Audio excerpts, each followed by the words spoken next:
এই তৃণমূল যে 46%, আমি যদি ধরি 45-46% ভোট, তার মধ্যে তৃণমূল যদি আজকে হেরেও যায়, ওর ভোট কিন্তু 37-38% তর্কের খাতিরে যদি ধরি হেরে যায়, তার নিচে নামবে না। মানে এরা একেবারে কোর ভোটার হয়ে বসে আছে। বিজেপি আজকে তো হেরেই যায় যদি, তাহলেও বিজেপির ভোট মিলিয়ে নেবেন, 35%-এর নিচে নামবে না। এরা বিজেপির একদম কোর ভোট হয়ে বসে আছে। এটার উদাহরণ এইভাবে দেওয়া যায় যে 77 সাল থেকে 2000 মানে মমতা তৃণমূল আসার আগে পর্যন্ত, অর্থাৎ 2001 সাল পর্যন্ত, বা তৃণমূল তার আগে যে ভোটে লড়ছিল হওয়ার আগে অবধি, কংগ্রেসের তো ভোট কমতো না। কংগ্রেস 40%, 42%, 43%, 40 হারতো, ক্ষমতায় থাকতো না। বামফ্রন্ট 175-200 কাছাকাছি আসন জিততো, কিন্তু কংগ্রেসের ওই কোর ভোট ব্যাংকটা ছিল, যে কোর ভোট ব্যাংকটা অ্যাকচুয়ালি মমতার সাথে চলে গেছে। এইটা একটা অদ্ভুত মানসিকতা, আমি হেরে যাব কিন্তু আমি ওর পক্ষেই থাকবো, এটা মানুষের মানসিকতা, সাধারণ মানুষের মানসিকতা। এইটা সিপিএম এর কাছে ছিল 2016 পর্যন্ত। কিন্তু সিপিএম এর এক অংশ উগ্র মুসলিম মমতা বিরোধিতার কারণে এখন ঝটাং করে 2019 সালে চলে গেছে বিজেপিতে, এবং সেটা আর ফিরছে না। এই ভোটে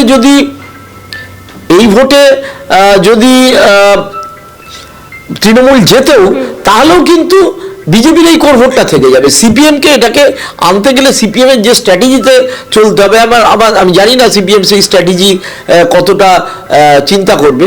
লোক জমবে, কথা শুনবে, কিন্তু ভোট দেওয়ার ক্ষেত্রে হবে না। আর এই যে যেটা ভাগ হয়ে গেছে, এটা কি বেশিরভাগ শহুরে ভোটারের সংখ্যাটাই বেশি, নাকি গ্রামের দিকেও রয়েছে এটা? এই যে গ্রামের দিকে তো রয়েছে, নয়তো বিজেপি এত গ্রামাঞ্চলে সিট যেতে কি করে? গ্রামেও তো সিট যেতে, শহরেও হয়েছে, গ্রামেও হয়েছে। না, আমরা যেটা বলি না যে মধ্যবিত্ত বাঙালি, না, মধ্যবিত্ত বাঙালি কত? মধ্যবিত্ত ভদ্র বাঙালি 10%, 12% হবে, বাদ বাকি তো গ্রামের মানুষ। তারাও তো, আর গ্রাম বলতে কি আগেকার মতো তো সংযোগবিহীন গ্রাম না, প্রত্যেক লোকের হাতে মোবাইল রয়েছে, প্রত্যেকের কাছে ইন্টারনেট রয়েছে। শহর কলকাতায় বসেও একজন রিল দেখে, ইউটিউব দেখে, ফেসবুক দেখে, গ্রামে বসেও একজন রিল দেখছে, ফেসবুক দেখছে, ইউটিউব দেখছে, প্রতি মুহূর্তে ঘন্টায় ঘন্টায় খবর দেখছে, কেবলের দেখছে। শহরের মানুষ যেভাবে ফ্যাশন করে, গ্রামের মানুষও সেভাবে ফ্যাশন করে। শহরের মানুষও যেভাবে খায়, গ্রাম শহরের দূরত্ব তার তো অনেকটা ঘুচে গিয়েছে। ফলে ওই ট্রেনটা কম বেশি একই রকম থেকে যাবে। সিপিএমকে যেটা অ্যাড্রেস করতে হবে, আমার ব্যক্তিগতভাবে ধারণা, এটা সিপিএম লিডারশিপ, তাদের পার্টি কিভাবে চলবে। তারা মমতা ব্যানার্জিকে, আমি বাংলা বাঁচাও যাত্রার পার্টিকুলার লক্ষ্য করলাম, মীনাক্ষীর কথা, আভাসের কথা, রায়চৌধুরীর কথা, মোহাম্মদ সেলিমের কথা, বা অন্যান্য যারা বলছেন, তারা যদি 10 মিনিটের মধ্যে 9 মিনিট ব্যয় করছেন মমতা বন্দ্যোপাধ্যায়ের বিরুদ্ধে, 1 বা 2 মিনিট ব্যয় করছেন বিজেপির বিরুদ্ধে। এখন এটা হতে পারে তারা মনে করছেন যে এটা যদি করি তাহলে আমরা অ্যান্টি মমতা ভোটে ভাগ বসাতে পারবো বিজেপির ভোট। কিন্তু মুসলিমরা কি, মানে দেখো, এটা তো খুব স্বাভাবিক ব্যাপার, তারা বিজেপির বিরুদ্ধে যদি বলে, মানে বিজেপি বিরুদ্ধে বলবে, বিজেপির সাথে মমতার এক্সপ্রেস, এটা আমার ধারণা, তাহলে হয়তো তারা বেটার রেজাল্ট করতে পারতো। যেটা আজকে যে চিন্তাটা কেরলের মাথায় এসছে, কেরলের এম.এ. বেবি, পিনারাই বিজয়ন, প্রকাশ কারাট, এই যে কেরলের লিডারশিপ বা তামিলনাড়ুর যে লিডারশিপ, তারা কিন্তু বিজেপির বিরুদ্ধে বেশি কথা বলছে। তার কারণ হচ্ছে কেরালাতে ওরা বুঝতে পেরেছে যে হিন্দু যে ভোটটা সিপিএম পেত, সেই ভোটটায় ডেন্ট করে গেছে বিজেপি। আজকে লাস্ট লোকসভা ইলেকশনে বিজেপি পেয়েছে 19.5% ভোট, আর কেরালায় মুসলিম এবং খ্রিস্টানরা 50%, তারা মেজরিটি ভোট করে কংগ্রেসের দিকে। তাহলে হিন্দু ভোটটা কার হাতে? হিন্দু ভোটটা ছিল মূলত এরওয়া গোষ্ঠী, মানে যারা ব্যাকওয়ার্ড, যেটা থেকে পিনারাই বিজয়ন এসছেন, বা ওবিসি, দলিত, তারা, বা আপার কাস্ট, নায়নার, আমাদের নায়ার, এরা আপার কাস্ট, এরাও সিপিএম কে ভোট। সিপিএম এর এই হিন্দু ভোটটায় বিজেপি ডেন্ট করে গেছে। ফলে ওরা বুঝতে পারছে যে আমি যদি বিজেপির বিরুদ্ধে না বলি, তাহলে যদি বিজেপির ভোট আরো বেড়ে যায়, তাহলে আগামী দিনকে সিপিএম এর সমস্যা হবে। কেন্দ্রের সিপিএম তারা বিজেপির বিরুদ্ধে কথা বলছে, রাজ্যে সিপিএম তুলনামূলকভাবে বেশি, তুলনামূলকভাবে অনেক বেশি। কারণ এদের কাছে প্রাথমিক শত্রু মমতা বন্দ্যোপাধ্যায়। এরা মনে করছে যে মমতা বন্দ্যোপাধ্যায়ের বিরুদ্ধে যে কথাগুলো বলছে, আমি বলছি না সেই কথাগুলো অসত্য, সেটা বলছি না, কিন্তু অভিমুখ যেটা সেন্ট্রাল লিডারশিপ এবং কেরালা সিপিএম, যেহেতু একটা রাজ্যেই ক্ষমতা আছে সেভাবেই আলোচনা করা উচিত, তারা অনেক বেশি ফোকাল। তারা যেরকম এসআইআর এর সরাসরি বিরোধিতা, এসআইআর ওই রাজ্যে হচ্ছে, সরাসরি বিরোধিতায় নেমেছে, কিন্তু এ রাজ্যের সিপিএম বলছে ভালো করে এসআইআর করতে হবে, ইদানিং বলছে যে মতুয়াদের নাম কেন বাদ যাবে, অমুকের নাম কেন বাদ যাবে, কিন্তু শুরুটা ছিল এসআইআর করলে ট্রাভেলে পড়ে যাবে তৃণমূল। তো দুটোর মধ্যে কিন্তু দৃষ্টিভঙ্গিগত পার্থক্য রয়েছে। কেরল লাইন, বেঙ্গল লাইন আগেও পার্থক্য ছিল, কিন্তু it is more sharpen today than ever. এই বাংলা বাঁচাও যাত্রাতে কি মনে করছেন যে সিপিএম এর এই যে উত্তরের জেলাগুলিতে তারা তো সমাবেশ করে করে এলো, তো সেখানে তাদের বুথ স্তর থেকে সংগঠন কি মজবুত হবে যেটা হারিয়েছে? সমস্যা যেটা হচ্ছে, বিজেপি এই যে মানে বিএলএ দিল, এজেন্ট দিল বা ক্যাম্প লাগানো, সেই যে সারা ভারত বাংলা যদি আমরা দেখি 80,000-এর উপর বুথ আছে এবং প্রায় প্রত্যেকটা বুথে তৃণমূল একেবারে সক্রিয়, খুব কম বাদ। তারপরেও দেখা যাবে সিপিএমও কিন্তু সক্রিয়, বিজেপি সবচেয়ে কম। বিজেপি পাড়ায় পাড়ায়, কলকাতা পার্শ্ববর্তী জেলায় যদি দেখি, ওই যে বেঞ্চি পেতে বসে আছে, ক্যাম্প করছে, নাম তুলছে, হেল্প করছে ল্যাপটপ নিয়ে, সেটা সবচেয়ে কম। কিন্তু ভোট যখন এই লোকগুলো দেবে তখন কিন্তু বেশিরভাগই দিয়ে দেবে বিজেপিকে। বিজেপি কিছু না করেও ভোট পাবে, কারণ তো ব্রেনের মধ্যে ঢুকে আছে এক মুসলিম হেট্রেড, এক মোদির অরা, মোদি দেশটাকে চেঞ্জ করে দিয়েছে, যে মিথ্যে ন্যারেটিভ, মিডিয়ার মিথ্যে ন্যারেটিভ, মেন স্ট্রিম মিডিয়া সারাদিন একটা অন্য ন্যারেটিভে বলে যাচ্ছে, সেই ন্যারেটিভটাই তারা বিশ্বাস করে যে তৃণমূল না হলে বিজেপি, হ্যাঁ, যে রোহিঙ্গারা তার মানে সত্যিই রয়েছে। এখনো পর্যন্ত তো মনে হচ্ছে না, অ্যাজ অন টুডে মনে হচ্ছে না, বিকল্প হিসেবে তারা ধরে নিচ্ছে। বিকল্প তখনই মনে করবে যদি সিপিএম 15টা 20টা 20টা সিট জিততে পারে। আমি একেবারে শূন্য, একটা ছেলে থার্ড বয় পেল 0, সেকেন্ড বয় পেল 77, আর ফার্স্ট বয় পেল 220 বা 215। তা শূন্যটাকে সেকেন্ড বয় আগে তো হতে হবে, তো সেক্ষেত্রে তার তো কিছু সিট জিততে হবে। এবার সিপিএম কোথা থেকে জিতবে সেটা তাকে আইডেন্টিফাই করতে হবে। আইডেন্টিফাই করার পরে প্রক্রিয়া হচ্ছে তারা কিভাবে তাদেরকে তুলে আনতে পারবে। বুথে নিচের লেভেলে সিপিএম এর সংগঠন নেই বললে হবে না, এখনো এই ভাঙা হাটেও কিন্তু আছে, কিন্তু ফাইনালি গিয়ে ওই বলে না পেনাল্টি, মানে এগিয়ে গেল হাফ, মানে পোস্টের কাছাকাছি গিয়ে পেনাল্টি বক্সে আগে বল অন্য জায়গায় মেরে দিচ্ছে লোকে, বা মেরে দিচ্ছে অন্য জায়গায়, সেটাই হচ্ছে। স্যার একেবারে একটু অন্য প্রসঙ্গে যাবে, এসআইআর নিয়ে আপনি বলছিলেন একটু আগে যে এই যে মতুয়া একটা ইস্যু, এবং শুভেন্দু অধিকারী বারংবার যেটা বলছিলেন যে 1 কোটি থেকে 1.5 কোটি রোহিঙ্গা, এসআইআর তো হয়ে গেল, কিন্তু সেই রোহিঙ্গাদের নিয়ে তো কোথাও কোনো আমরা কিছুই দেখছি না যে রোহিঙ্গা। দেখো, আমরা প্রথম থেকে বলছিলাম, আমি বিশেষত, যে 1 কোটি 20 লক্ষ রোহিঙ্গা সম্পূর্ণ অসত্য কথা। অত রোহিঙ্গা মায়ানমারেই নেই, যেখান থেকে রোহিঙ্গারা আসবে তাহলে এখানে কোথা থেকে আসবে? ভারতে টোটাল রোহিঙ্গা 25-30 হাজার আছে, তার মধ্যে নূর ক্যাম্পে আছে, দিল্লিতে আছে, হায়দ্রাবাদে, এগুলো একেবারে ইউএনও, ইউনাইটেড নেশনসের নির্ধারিত বোধহয় 23,000 সামথিং বা 25,000 রোহিঙ্গা তারা থাকতে পারে। তার বাইরে হয়তো 5-7 হাজার আরো আছে ধরে নিতে হবে। এবার পশ্চিমবঙ্গে জায়গায় জায়গায় রোহিঙ্গা ক্যাম্প, রোহিঙ্গা যেন একটা অদ্ভুত সন্ত্রাসবাদী যা, তা তো না। রোহিঙ্গারা প্রথম কথা বাংলা ভাষায় কথা বলতে পারে না, রাখাইন প্রদেশের লোক, তারা অন্য ভাষায়। রোহিঙ্গারা নিজেদের মধ্যে কথা বললে কোনো বাঙালির ক্ষমতা নেই সেটা বোঝার, সে তামিল ভাষার মতো শুনতে, মানে একেবারে অবদ্ধ। দ্বিতীয় কথা, কিছু রোহিঙ্গা গত কবছর আগে এসে বারুইপুর অঞ্চলে ছিল না তা নয়, তারা যখন দেখলো এইসব চিৎকার চেঁচামেচি হচ্ছে, তারা অন্য জায়গায় চলে গেছে। এই বছর অর্থাৎ 2025-এ অবৈধভাবে বাংলাদেশ থেকে, বাংলাদেশে টালময়েল হওয়ার পর হাসিনার সময় যেটা হয়েছিল, হাসিনার সময় রোহিঙ্গাদের একটা বড় সেকশন, কয়েক লক্ষ রোহিঙ্গা, তারা বাংলাদেশের শরণার্থী হিসেবে ছিল, বাংলাদেশের রোহিঙ্গাদের ক্যাম্প ছিল, এবং তাদের জন্য ইউএনও টাকা দিত, অন্যরা টাকা দিত। কিন্তু বাংলাদেশেই যখন নিজেদেরই এইরকম অবস্থা, তখন সেই রোহিঙ্গারা পৃথিবীর বিভিন্ন দেশে ছড়িয়ে পড়ে, কিছু ভারতেও আছে।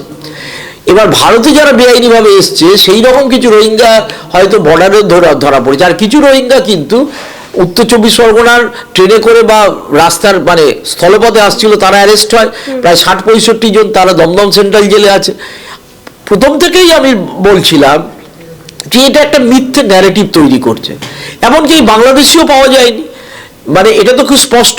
আমরা আসলে এই বিজেপির ন্যারেটিভটা এর আগে ঝাড়খণ্ড ইলেকশনের সময় দেখেছি রোহিঙ্গা বাংলাদেশি ঝাড়খণ্ডে ব্যর্থ হলো, তারপরে শুরু করলো বিহার, এবং বিহারেও রোহিঙ্গা বাংলাদেশি, ঘুষপেটিয়া বাংলাদেশি, রোহিঙ্গা, টোটাল লিস্টের কিচ্ছু পাওয়া যায়নি। লাস্ট অব্দি পাওয়া গেছে 396 জন, তাও যোগেন্দ্র যাদব, মানে ইলেকশন কমিশন ডিক্লেয়ার করেনি বা হোম মিনিস্ট্রি ডিক্লেয়ার করেনি, তারা নাকি বিদেশি নাগরিক, তার মধ্যে 76 জন মুসলিম এবং বাকিরা হিন্দু। ওই 76 জনের মধ্যে সীমাঞ্চল, অর্থাৎ যেটা মুসলিম ডমিনেটেড এরিয়া ইস্টার্ন বিহারের, তারা অনেকে মৃত। ফলে ওটাও ব্যর্থ হয়েছে, এবং এটা হওয়ার পরে একেবারে মেন স্ট্রিম মিডিয়ার মোদি ভক্ত যিনি নভিকা কুমার টাইমস নামে, তিনি অমিত শাহকে জিজ্ঞেস করেছিলেন যে কত বিদেশি নাগরিক, বলে ছড়িয়ে না ও বাদ, তো জুমলা থা। ওই ঠিক জুমলা যেরকম 2014 আগে 15 লাখ টাকার জুমলা, 2016-তে নোটবন্দির সময় ব্ল্যাক মানি প্রত্যেকের অ্যাকাউন্টে ঢুকবে আর ফিরে আসবে বিদেশ থেকে, জুমলা। কদিন আগে জুমলা দিয়েছে না যে আজকে আডানির জন্য মধ্যপ্রদেশ ছত্তিশগড়ে জঙ্গলের পর জঙ্গল কেটে উজাড় করে দেওয়া হচ্ছে, আর এক পেড় মাখি নাম মোদি 2024 সালের 5ই জুন বিশ্ব পরিবেশ দিবসে স্লোগান দিয়েছিল জুমলা। এই জুমলার ওপর দিয়ে বিজেপি চলছে, কিন্তু মুশকিল হচ্ছে এই জুমলাটার ন্যারেটিভ মেন স্ট্রিম মিডিয়া এবং সোশ্যাল মিডিয়া এমনভাবে প্রচার করা হচ্ছে, মানুষ বারবার অসত্য, এটাই গোয়েবলসের থিওরি। গোয়েবলস বলেছিল হিটলারকে, মিথ্যে কথা যদি বারবার দেখানো হয়, তাহলে যদি 100 বার দেখানো হয়, তো ফাইনালি অন্তত 80-90% লোক ওই মিথ্যেটাকেই সত্যি বলে মেনে নেবে।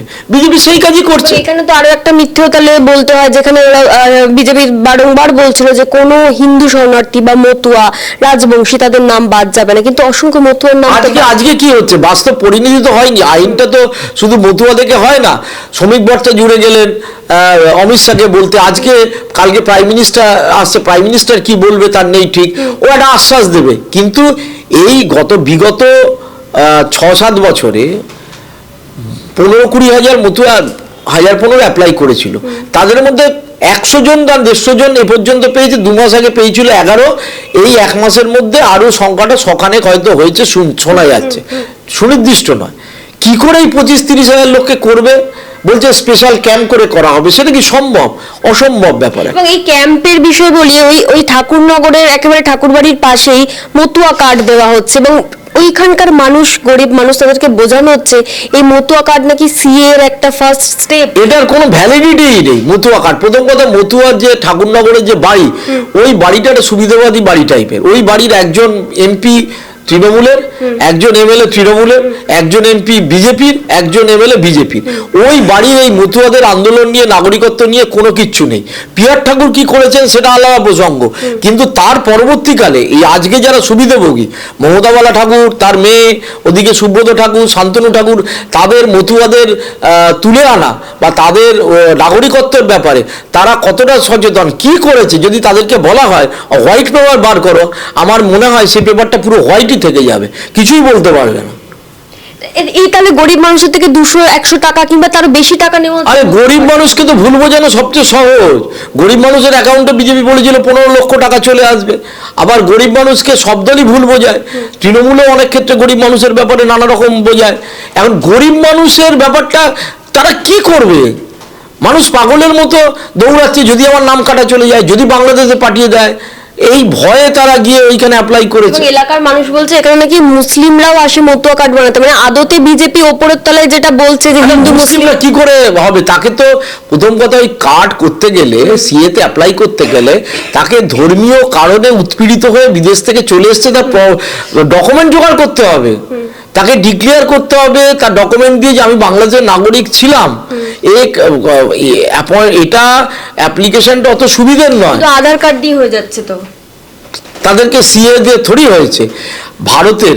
এটা আমার মনে হয় আপনাদের চ্যানেলের মাধ্যমে বলা উচিত, ভারতে এ পর্যন্ত সিএ অ্যাপ্লিকেশনের পরে সবচেয়ে বেশি নাগরিকত্ব কারা পেয়েছে? পাকিস্তান থেকে আসা অবাঙালিরা। তাদের মধ্যে একটা বড় সেকশন হচ্ছে নাগপুর সংলগ্ন অঞ্চলে, কিছু গুজরাটের, কিছু পাঞ্জাবের। তারা সকলেই পশ্চিম ভারতের বাসিন্দা, তারা পশ্চিমবঙ্গের বাসিন্দা নয়, তারা বাংলাভাষী নয়। এই আদারান স্বামীকে যেভাবে এসছে ওই রকম, এটা একটা মিথ্যে, এবং সে মিথ্যে ন্যারেটিভটাই বলে যাচ্ছে। এখন মুশকিলটা কি হয়েছে, এই মিথ্যে ন্যারেটিভের উপর একটা পার্টি দাঁড়িয়ে যদি ক্ষমতায় চলে আসতে পারে, মানুষকে ভুল বোঝাতে পারে, এবং ডিজিটাল মিডিয়া, এটা কিন্তু আজ থেকে 20-25 বছর আগে বা 20 বছর আগে বা স্মার্টফোনের আগে, 2009 স্মার্ট হয়েছে, 2005-6 সালে হলে কিন্তু এটা বোঝানো যেত না। আর এই মিথ্যে ন্যারেটিভটা এমনই, একটা ছোট্ট উদাহরণ দিই, এই ন্যাশনাল হেরাল্ড কেস, রাহুল গান্ধীকে 56 ঘন্টা জেরা করা হয়েছিল, সোনিয়া গান্ধীকে জেরা করা হয়েছিল, কিছু পাওয়া গেল কি? পাওয়া গেল না। কিন্তু বারবার বলা হলো যে তারা দুর্নীতি করেছে, কোটি কোটি টাকা পাচার করেছে। মিথ্যে ন্যারেটিভটা তৈরি করা খুব সহজ, সেই মিথ্যে ন্যারেটিভ বারবার তৈরি হচ্ছে। তার মানে এটা স্পষ্ট যে বিজেপি কোনো হিন্দু শরণার্থীর নাম বাদ যাবে না এই গ্যারান্টি দিয়ে এসআইআর তাদের বাঁচাতে পারছে না। অসম্ভব ব্যাপার, সুপ্রিম কোর্ট বলে দিয়েছে তো যে আবেদন করলেই যে তাদের ভোটার কার্ডে নাম থাকবে হবে না। সুপ্রিম কোর্টের উপরে কিছু আছে নাকি? সুতরাং এটা ওরা নিজেরাও বুঝতে পেরেছে ব্যাকফায়ার হয়েছে। এখন আমি শুনছি যে খুব তড়িঘড়ি মানে কয়েক হাজার মানুষকে দেওয়ার জন্য ক্যাম্প ট্যাম্প করে এবার এই এসআইআর চলবে, এদিকে তারা কার্ড পাবে, পেয়ে আবার নতুন করে ভোটের 6 নম্বর ফর্মে অ্যাপ্লাই করতে হবে, করে ভোটার কার্ডে নাম তুলতে হবে, ঝামেলার প্রক্রিয়া। ওটা তো ওদের নেতারাই যারা এমএলএ রয়েছে, স্বপন মজুমদার বা অন্যরা বলে দিচ্ছে যে এবার না হলেন না পরের বার ভোট দিতে পারবেন, বলছে না কেন বলছে? ওরা জানে এটা হবে না, কিন্তু তা সত্ত্বেও পলিটিক্যাল কারণে বলতে হয়, পলিটিক্যাল কারণে বলছে।